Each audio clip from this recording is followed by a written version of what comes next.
আউযু বিল্লাহি মিনাশ শাইতানির রাজিম বিসমিল্লাহির রহমানির রহিম।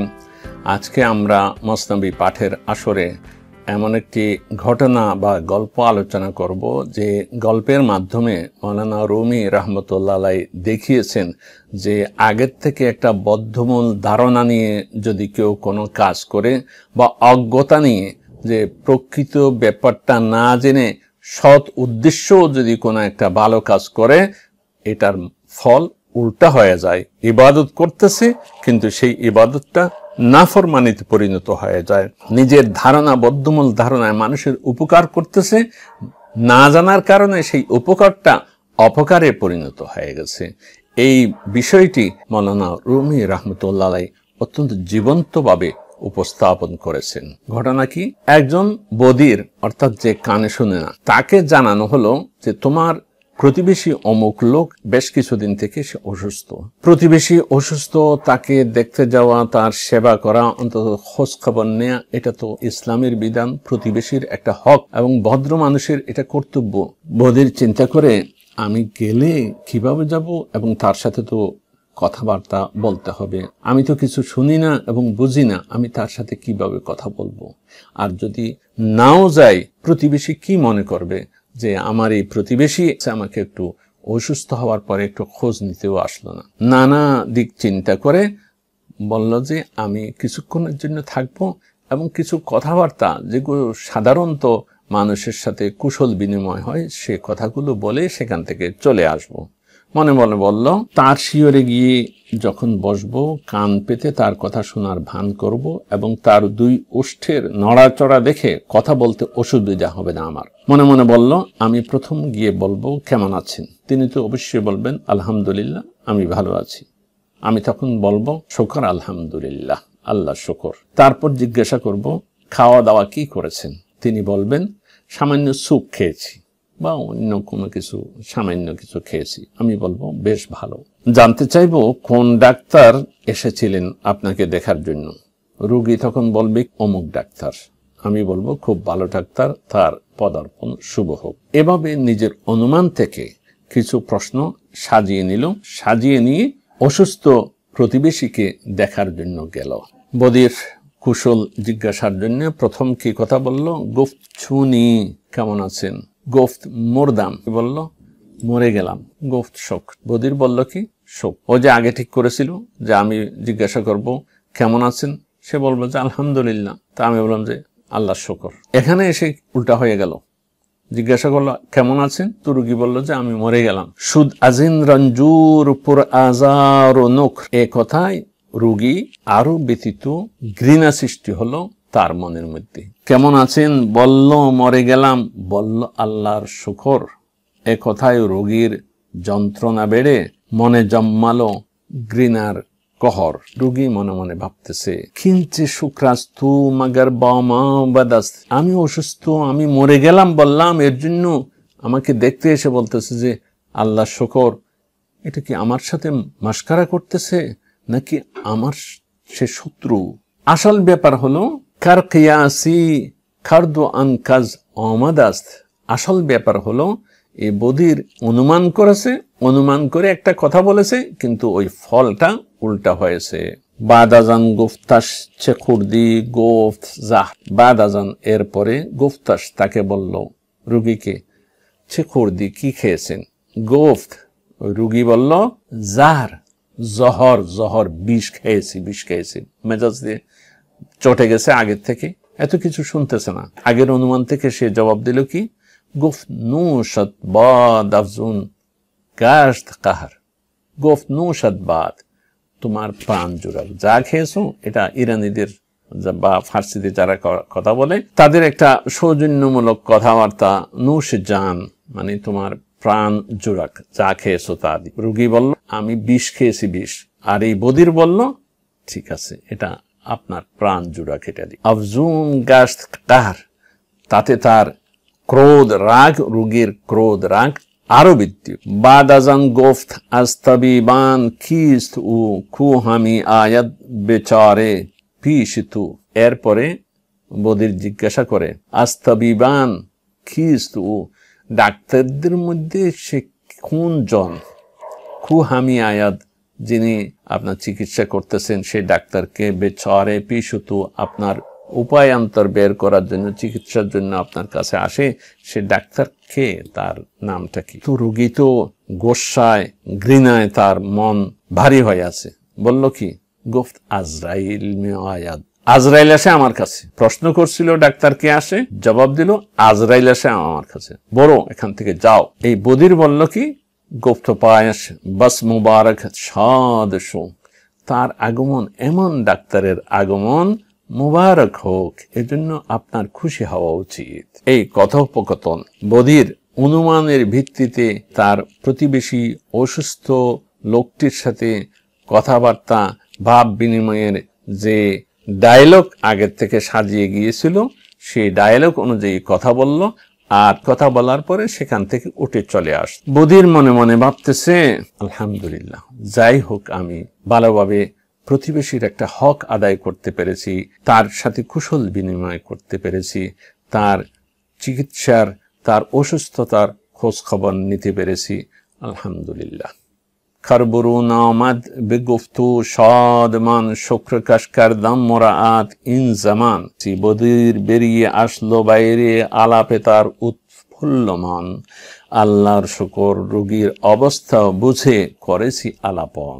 ওইদিকে অসুস্থ লোকটি কি বলছে, গুফত রঞ্জুর ইন আদুবে জানে মাস মাদানিস থিম কু খানে জাফাস। গুফত রঞ্জুর অসুস্থ বলল, ইন এই লোকটা যে এসেছিল, আদুবে জানে মাস আমার জানের প্রাণের শত্রু হলো সে, মা নাদানিস থিম আমরা এতদিন বুঝতে পারি নাই খেয়ে যে আমাদের পাশে আছে, খানে জাফাস তার মন অন্তর যে বিদ্বেষে হিংসায় শত্রুতায় ভরা, এটা এতদিন বুঝতে পারি নাই।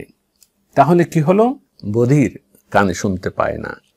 অসুস্থ রোগী কি জবাব দিছে সেটা জবাব সে বুঝতে পারে নাই, বরং আগের অনুমানের ভিত্তিতে একটা ডায়লগ সাজিয়ে নিয়েছিল, ডায়লগ অনুযায়ী সেখানে কথা বলছে, কিন্তু ওই বুঝতে না পারার কারণে ফলটা উল্টা হয়েছে। প্রতিবেশীর হক আদায় করবে, তার মন জয় করবে, তার পরিবর্তে তার মন আরো বিষাক্ত করে এসেছে। মাওলানা রুমি রহমতুল্লাহ আলাইহি এই গল্পের উপসংহার টেনে এখানে বলছেন, বাস কাসাকে ই শুন এবাদত হা কুনান দিল বিরিদওয়ানু সওয়াবে আন্নাহান।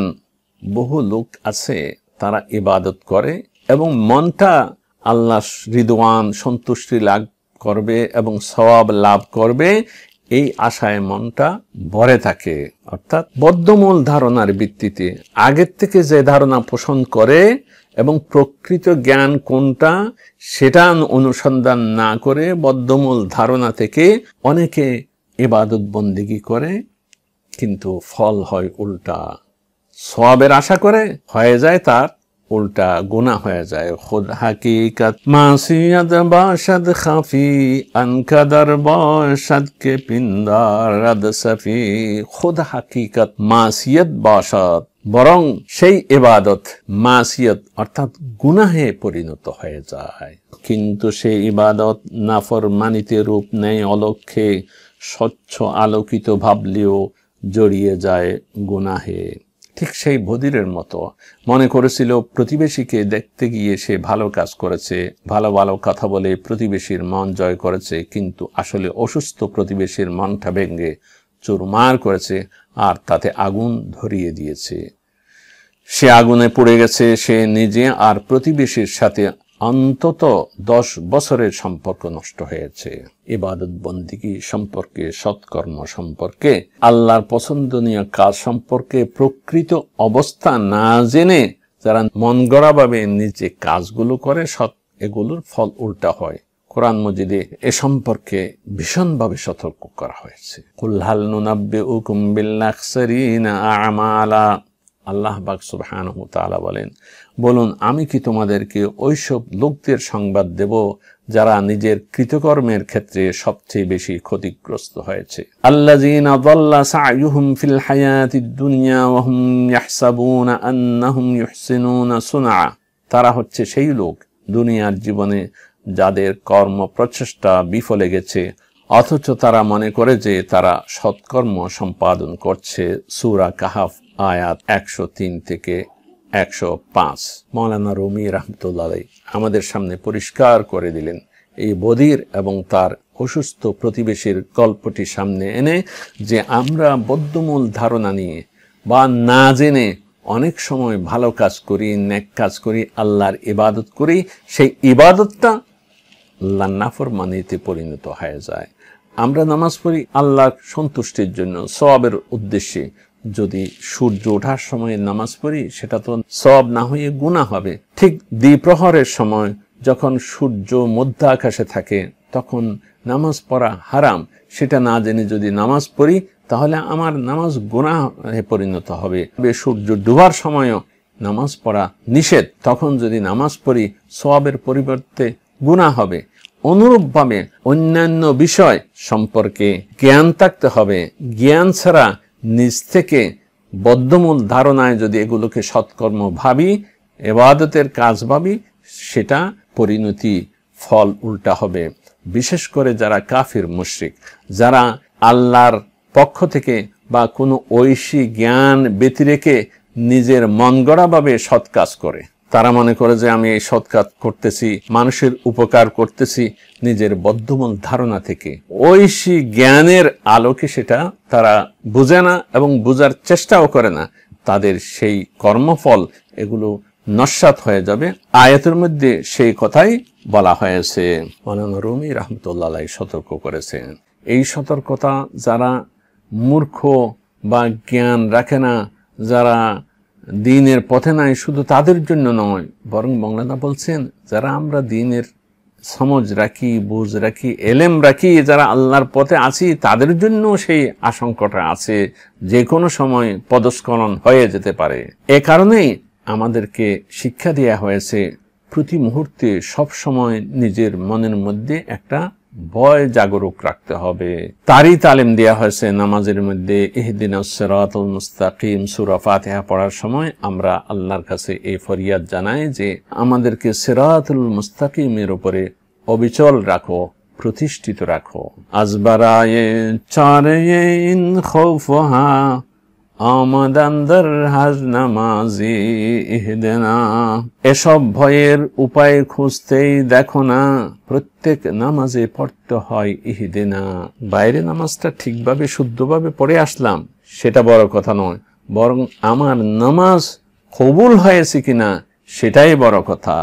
মাওলানা রুমি রাহমাতুল্লাহ আলাইহি সর্বশেষ আল্লাহর দরবারে ফরিয়াদ জানান যাতে সরল, সহজ, সঠিক সিরাতুল মুস্তাকিমে অবিচল থাকতে পারেন। আমাদের ইবাদত বন্দেগী যাতে আহলে রিয়া, যারা লোক দেখানোর জন্য ইবাদত বন্দেগী করে অথবা যারা বিভ্রান্ত, তাদের সাথে আমাদের কাজগুলো মিশে না যায়। মাওলানার ফরিয়াদ আল্লাহর দরবারে, কিন্নামাজাম রামায়ামি যাই খুদা বা নামাজে দাল্লিনু আহলে রিয়া। প্রভু হে, আমার এই নামাজ করোনা মিশ্রিত ওদের নামাজের সাথে যারা লোক দেখায় ও ভ্রান্ত।